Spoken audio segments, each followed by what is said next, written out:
Good evening, boys and girls. Welcome to iScreemZ. Welcome to another edition of Friday Night Frights. It's your boy Lions here with you again.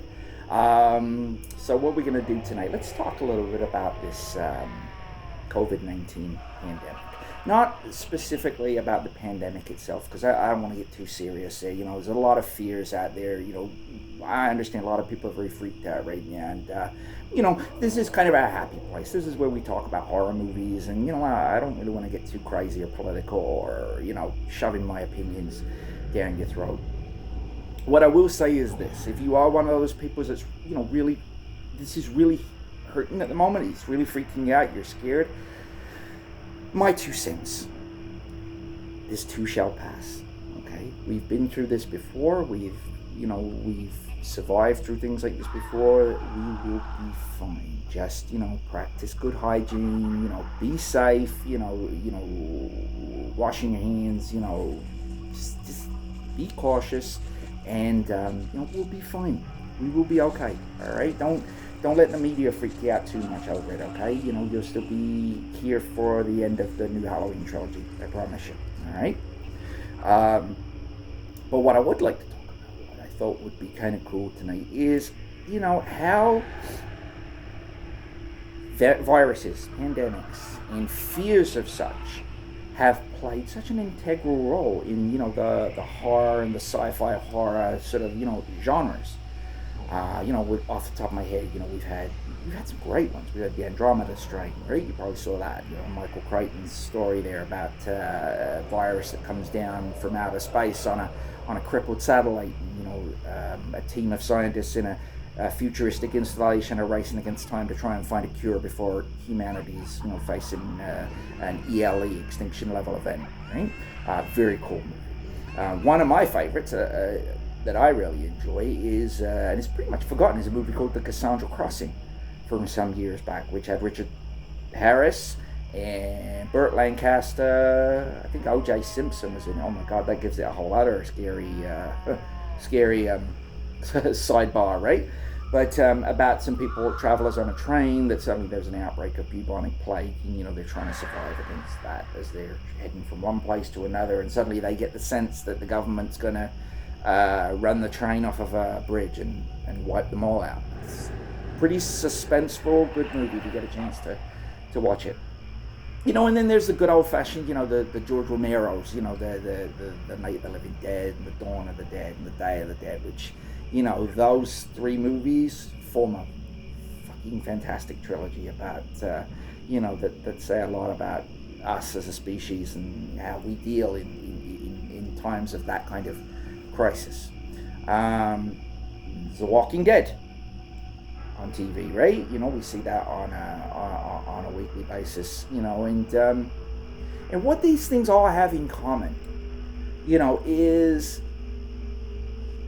that the disease is just a MacGuffin, right? The stories are, about us. Like, for example, The Walking Dead. We all know at this stage in the game, and I've said it since day one. The zombies are just a MacGuffin. They're just a means to an end. It's not about zombies. It's about us. It's about humans. It's about how humans deal and what humans do in extreme situations. I mean, look at the most horrific things that have happened on that show. It's not the zombies. It's the Negan's and the Alphas and of the people of the world like that, right?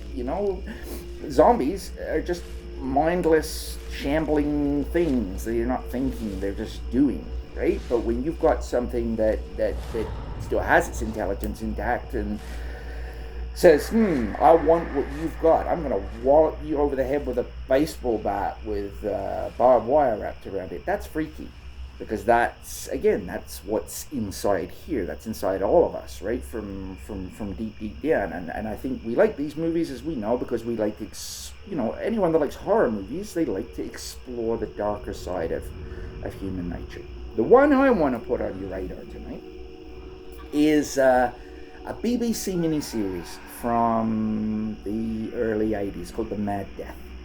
Now, I'm not going to show you the series in its entirety because, I'm cool with showing things that are in the public domain. I'm cool with showing things where, you know, things are a little bit hazy with the rates and stuff. And I always say, hey, listen, if I'm infringing anything here, I'll take this down. But this has just been released on DVD. It's very easy to get. Now, the BBC have brought it out of the archive, so, you know, I'm not comfortable putting that up. What I would like to do is put it on your radar and say, show you the trailer and say, hey, listen, you know what, if you think this looks cool, from my memory, it is. Go check it out. And the Mad Death deals with an outbreak of rabies in the UK. You know what? Just watch the trailer, and as usual, we'll talk a little bit more afterwards, okay? Pet owners, there is nothing to fear. This must have been in the country for months.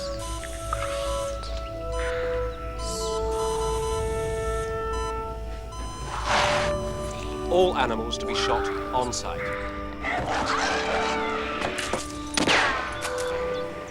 One down.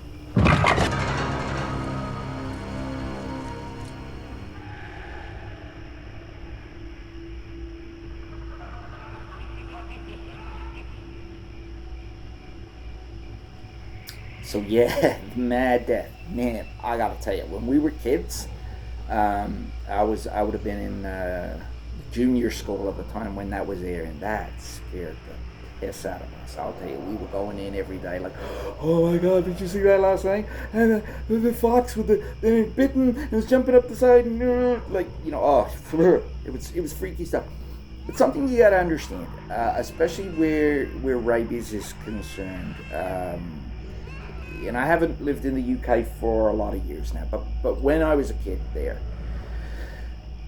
rabies was a serious business. And, you know, because it's an island, you know, and if we were to get an outbreak of rabies in the UK, I mean, I'm not saying suddenly you'd get like you see in here, people, dogs attacking people in malls and God knows what else, right? That's just the fiction aspect of it. But it would be bad.